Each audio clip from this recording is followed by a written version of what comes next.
Starting projects is easy. This is much harder.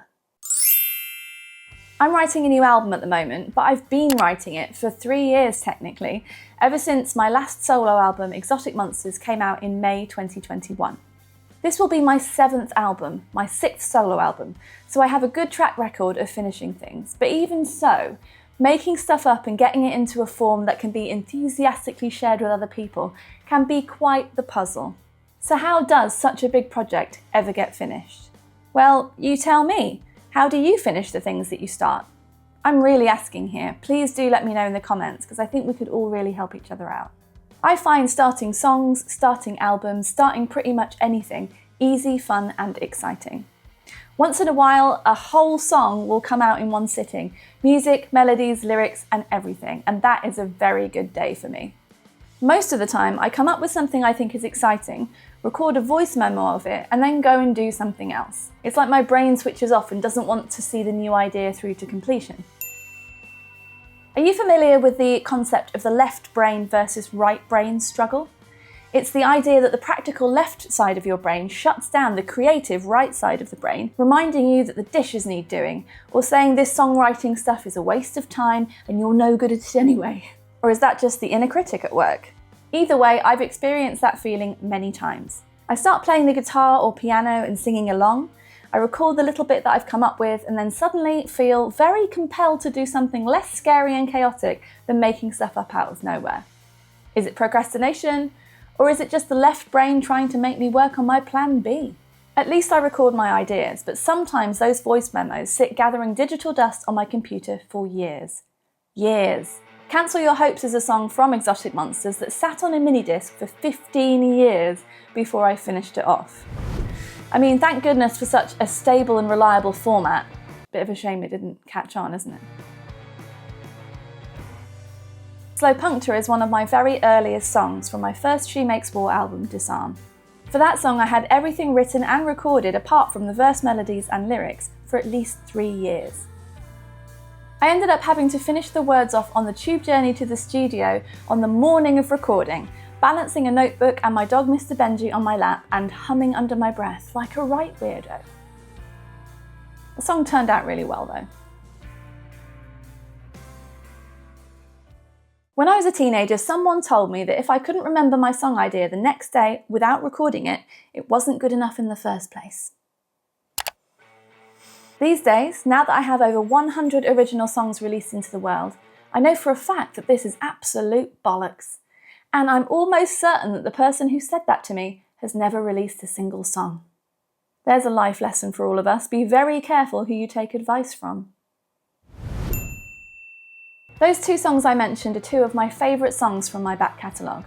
And I wouldn't have much of a back catalogue at all if I hadn't got into the habit of recording my ideas and coming back to them later on to finish them off. So that's where I am at the moment. I'm in song finishing mode. But is it really that simple? I think it can be, but first you have to believe that you can do it. I've set deadlines for this album before, but if I'm honest with myself, I didn't believe I could achieve them at the time. I was writing and recording the Obey Robots album. I was moving house. I was settling into a new city. The deadlines just whooshed past me, and that didn't feel great. But everything feels different now. It feels good. What I've learned is that my ability to work on or finish creative projects is closely linked to how I feel about myself. Earlier this year, I was not feeling very confident. I talked about it on this channel in this video that I shot on the island of Zilt. I've been feeling strange in the face and the life, but I'm getting back to it now.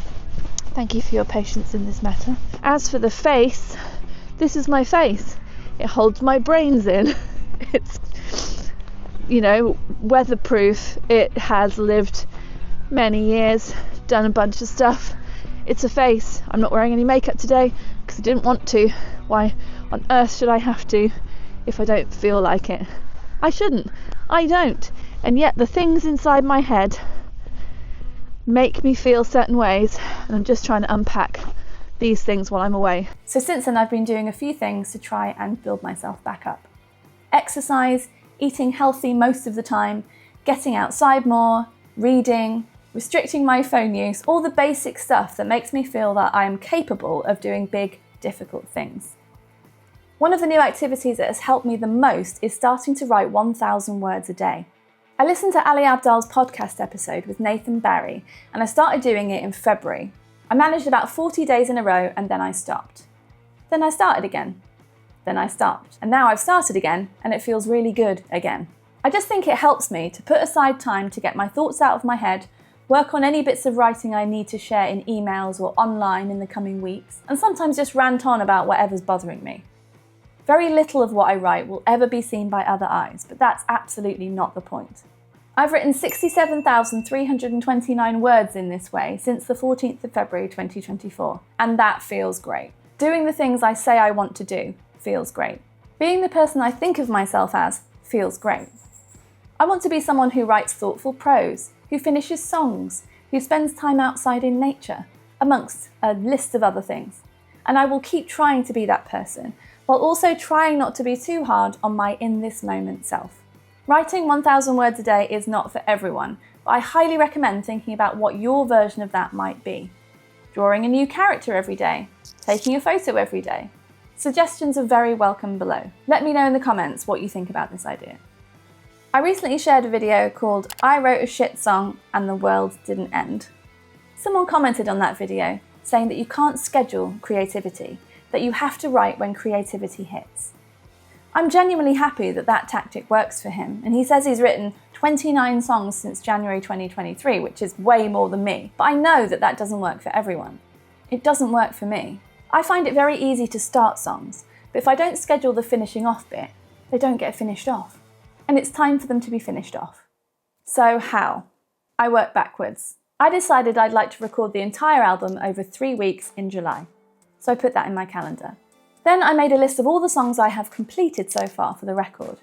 8. Then I made a list of all the voice memos, aka half-finished song ideas I'm most interested in finishing. 8. Then I made a list of songs from the first list I'm not that bothered about putting on the record, or which don't fit on it. And that's 1 or 2 depending on my mood. I ended up with 6 definite album tracks that I could record tomorrow, and 8 song ideas to finish off, try and make a full demo of, and put in the album contender pile. After all this rather boring counting, I realised I'd have to complete 8 song demos in 3 weeks. So I put that in my calendar. 2 the first week, 3 the second week, and 3 the week after that. Today is day 5 of week 2, and I have completed song 4 of 8. Telling myself that I had to complete 2 songs last week meant that I completed 2 songs last week. Telling myself I have to complete 3 songs this week means I am putting that before everything else in my life, including washing the dishes. Setting the deadline of a week on Sunday to have all album contender songs completed means that that is a likely outcome. As for how this is happening, it's as simple as scheduling time blocks, sitting my butt in that chair, and not letting myself cop out of doing it until I've made some progress. I cannot let the left side of my brain start having opinions on the cleanliness of the kitchen, pulling me away to deal with a suddenly incredibly urgent admin task, or giving me permission to binge on social media.